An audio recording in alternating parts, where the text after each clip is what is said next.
Now, as a follow-up to that report, a leading U.S. daily is reporting that a top North Korean official sent a secret letter to U.S. Secretary of State Mike Pompeo that caused President Trump to cancel Pompeo's trip to Pyongyang. Lee Ji-won reports.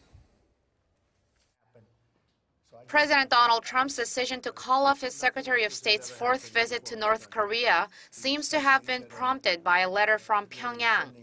An opinion piece in the Washington Post Monday said the decision to cancel Pompeo's trip came just hours after the secretary received a secret letter last Friday from North Korea's vice chairman of the Workers' Party Central Committee, Yong-chol.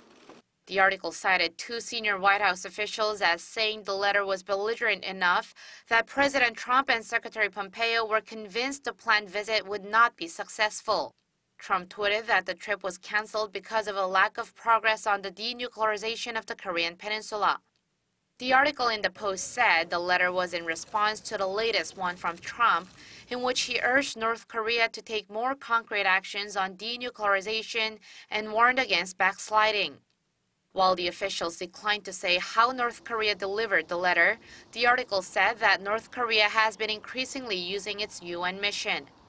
It also says Secretary Pompeo's fourth visit to Pyongyang slated for this week was to negotiate a step-for-step deal. The regime has been asking the U.S. to declare an end to the Korean War, while the Trump administration has been asking Pyongyang for a declaration of its nuclear and missile programs and assets. But despite the historic North Korea-U.S. summit in June and the follow-up meetings, there has been no significant progress made on denuclearizing. And Trump acknowledged the lack of progress in these talks for the first time in that tweet. The ball has now been tossed to North Korea, and many say the regime's next move could result in even more sanctions if it doesn't satisfy President Trump. Lee Ji-won, Arirang News.